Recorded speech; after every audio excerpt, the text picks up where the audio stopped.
This is the world's loneliest golf course. It doesn't exist on Google Maps, and you can't get directions to it. So it's in the middle of the Nevada desert, next to absolutely nothing except Area 51. Now, I have a ton of questions that I want to answer. Like, did the government build this course for aliens, and who actually plays here? Now, there's no way I would ever drive several hours into the middle of the Nevada desert with zero cell phone service. My car may be breaking down, potentially getting stranded, and...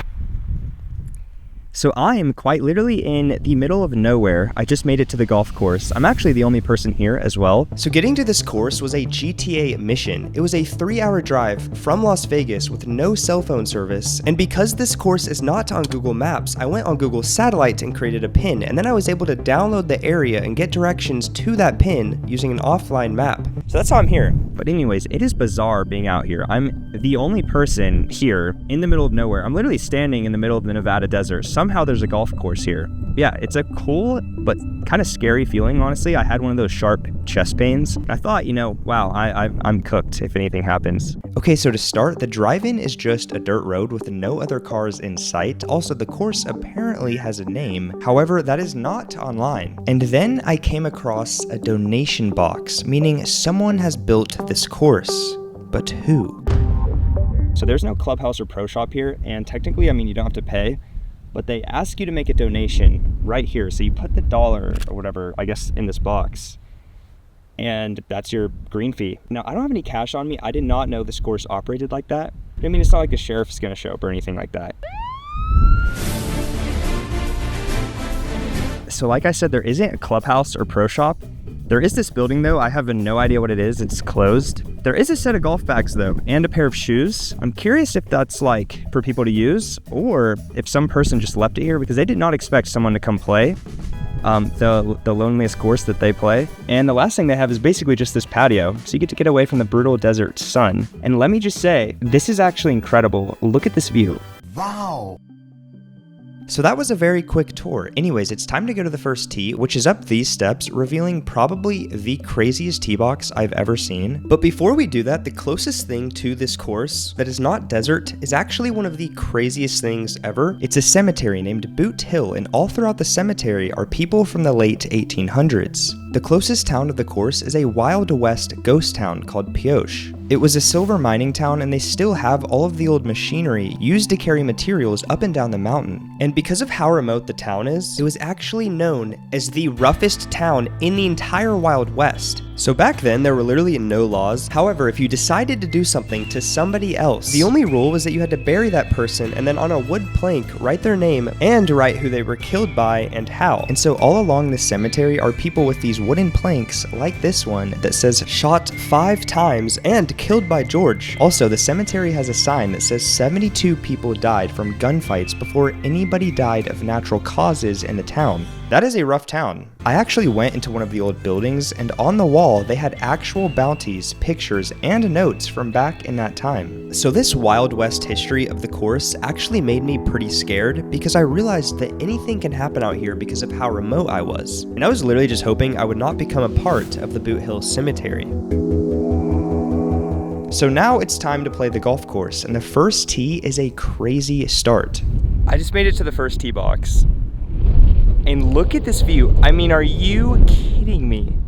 So I originally thought that this course was going to be really flat. However, that is not the case. The tee box is up on this big hill, so you have to take these steps to get to it. And then the green actually drops pretty significantly in elevation. So you can't see the green at all, so you pretty much just feel like you're teeing off like straight into the middle of the desert. It was actually pretty crazy. I wonder what the course record out here is. If they're like, is no one that plays out here, like, could I set the course record? So I started tryharding because I envisioned what it would feel like to go home and tell my friend Jake that I have a course record and he doesn't. Time to hit the first shot of the day. God, I haven't swung in so long. I have an 8-iron. I'm just gonna kind of like punch it, And I laid it. Oh my God, B. All right, well, I completely bladed it. It might be good though. The issue is if I blade it like I just did and it hits the dirt fairways, it's literally rolling probably 5,000 yards. So on my way to the green, I walked directly through this bush area, and once I made it to the green, I then realized that there are literally tons of rattlesnakes everywhere on this course in those exact bush areas. And I would have had to drive myself 3 hours to the nearest hospital if I got bit, which I'm actually so lucky. Wow. So yeah, I made sure to only walk in the dirt fairways. So here's my ball. I have no idea how that's this close, but anyways. Now I was actually wrong. The fairways aren't like hard like I thought they'd be, being dirt and rock. It's more, it's weird how to describe. It's kind of like soft, but it's dirt and rock. It's weird, I don't know. So I feel like that's how my ball stayed here. Oh my gosh, the turf is actually, there's kind of like a mound, so I'm actually gonna chip this instead of putting it. It's also not like hard turf like you would think. It's actually kind of like soft. There's a hole here and there's a hole there. No pins on this course, so you kind of just hit it and then pick what hole you want to go to. Time to make a par real quick. That is a solid par on the first. I might be able to set the course record, which might just be playing 9 holes on this course. So I was off to a great start. However, I still had 8 more holes to go. Also, I was still wondering if anyone would show up, like maybe someone who just escaped prison and stopped by to get a quick 9 holes in on his way out, but only time would tell, and so I kept playing. So this hole is downwind now, 150 yards. I'm pretty sure there's par 4s later on, based on what I looked through on my drone. But again, I'm shocked. I mean, look at this view. I'm literally out here completely by myself in the middle of nowhere playing golf. So time to make birdie.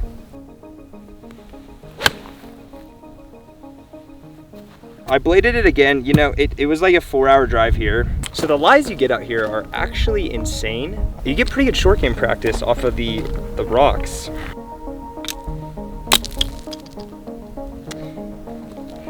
Fortunately, I don't practice that shot. Man, the ball just does not roll it off. There's a rock in the hole. Also, so they have 2 sets of tees. They have the back tees, and then they have these tees, which are called the women's tees, but I think they were installed for my friend Jake, so he could come out here and play.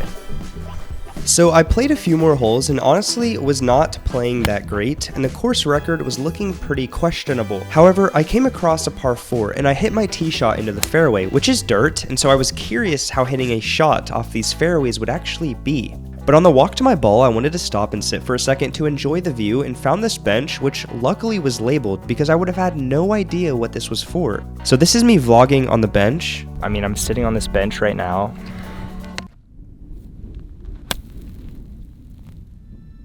So now was the point in the round where I kept hitting it into the rocks and it finally caught up with me. However, I still had a good chance of making this putt to keep the course record alive.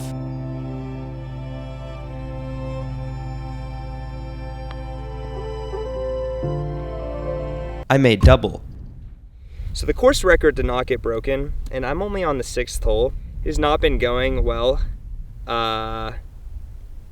Anyways, I'm having a great time. The views are insane. I just don't even know how to describe how it feels being like the only person here. It's like I have a private golf course. I guess that's the way to describe it. Yeah, I mean, it's just crazy because usually golf is so busy. It's just not a very like quiet by yourself. Well, it is quiet by yourself, but usually golf courses, especially the ones I play that are public, are so busy, and like you come out here and it's like, wow, this is one of the most like incredible golfing moments I've had. But I still had to answer my question, will anyone show up and who? So I kept playing the course, waiting, and here are my highlights.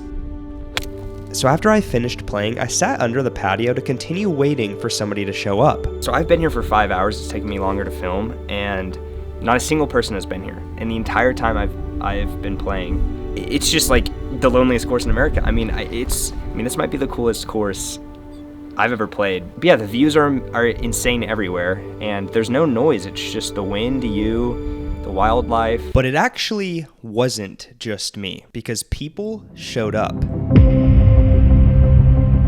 Air Force planes flying at low levels, clearly doing surveillance of me playing this course. So I knew I had to leave immediately. So I think I can confirm that this course is government ran. Also, I shot 6 over if anybody wants to beat my course record.